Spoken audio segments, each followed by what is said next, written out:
Wait, that is a briefcase full of cash, underground, under the Las Vegas Strip. And did you know there are actually people living here? We are going in.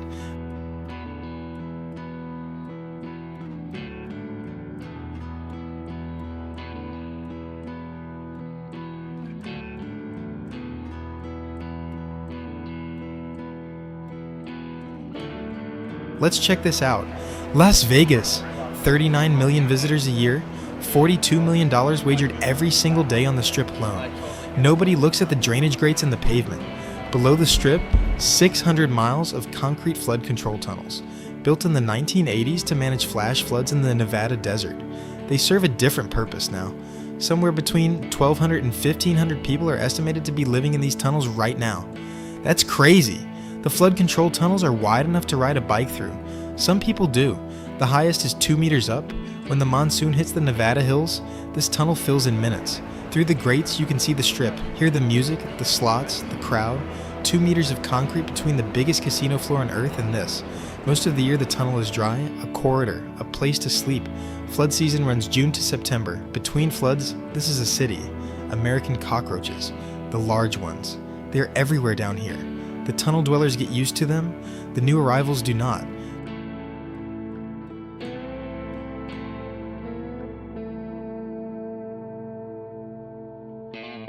Everything dropped on the Strip ends up here eventually. Casino chips, phone numbers, playing cards. The floor of this tunnel is an archaeological layer of Las Vegas nights. A $100 bill on the tunnel floor, fallen through a grate. Worth nothing to the person who dropped it, worth a week of food to anyone living down here.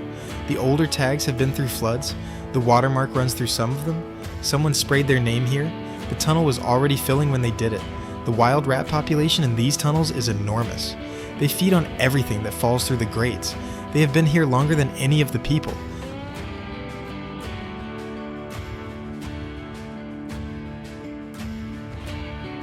A black widow, common in Nevada. The tunnel provides exactly the dark corners they need. The tunnel residents know to check their shoes before putting them on.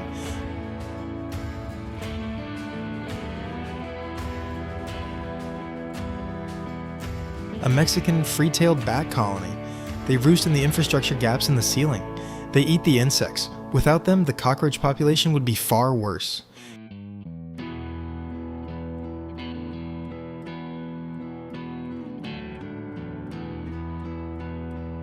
Careful, that's a Nevada bark scorpion, the most venomous in North America. Tunnel residents sweep their sleeping areas with UV torches every night before bed. This is a nightly routine down here. We're moving around it. Smart. A flood control monitoring camera. Outreach workers from Shine a Light and Shadows of Hope come down here every week. They bring sandwiches, they bring socks. Socks are most requested. Stacked belongings. Organized. Someone has a system. The tunnel residents describe rules. Respect each other's space. You don't touch someone's things. That is the first rule. Carpet on the tunnel floor. Someone cut it to fit, laid it down. Underfoot, it is carpeted. Someone made this a home. A guard at the entrance. Every tunnel community has one. He watches for arrivals and warns the residents deeper in. Photographs on the wall. A family. A child. Not decorations. The photographs are the reason someone is down here. They are what you are trying to get back to. Electricity. Someone pirated a line from the tunnel infrastructure. A phone charging in a room under the Strip.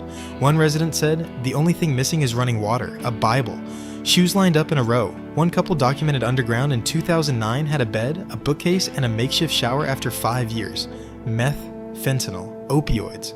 A former tunnel resident said he used for 5 years underground. Someone painted this. Real skill, a desert landscape, an angel over dice. 2 meters, that is all. 2 meters of concrete between the tunnel community and the Bellagio fountains.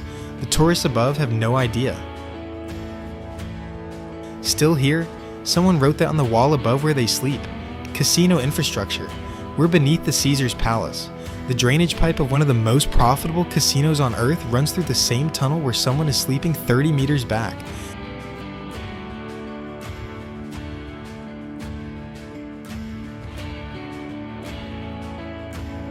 Someone tried to open this recently. The scratches on the lock are bright metal. The casino service infrastructure accessible from the same tunnels the flood district monitors weekly. Casino chips from 4 different strip properties on this tunnel floor. Chips expire. These have, but someone was here with them. Beneath the 1980s flood tunnels is an older layer. Service passages and drainage runs from before the city kept records, before the planning departments. A ledger. Las Vegas in the 1960s was a mob city. The skimming ran through every major casino. A .38 special. Las Vegas muscle issue in the 60s and 70s. The barrel corroded through. The shape of coin rolls in the earth. The canvas bag is gone, but the contents left an impression. Someone buried currency here long enough ago that it became archaeology. A room number on the tunnel wall. The building it connected to was demolished decades ago. A sealed bourbon bottle from the 1950s, untouched. In a city of short-term thinking, this bottle outlasted 4 generations of casinos above it. A cat. It had a collar, made it deep into the tunnel system and stopped here. In this recess, in this position, a long time ago.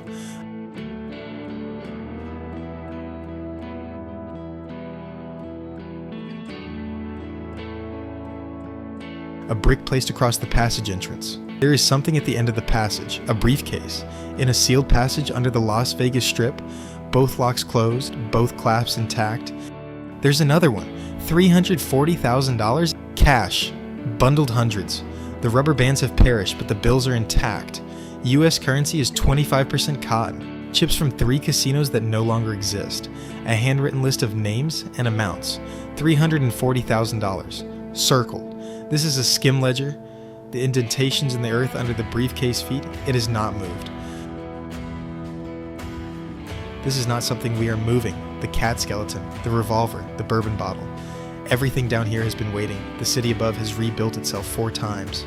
Back through the community, 1,500 people under the city that runs $42 million gambling dollars a day. The outreach workers come weekly. That is what is available. Below the strip right now, 1,200 people sleeping in the dark. People who fell through the same grates this rat just climbed. Shine a Light sends 60 to 80 volunteers into these tunnels every Saturday. Food, relationships, they try to bring people out. Some come, some do not. Nobody looks at the grates. The city built on the illusion that nothing is happening underneath it. It does not go all the way down. If you enjoyed this video, like and subscribe for more explorations.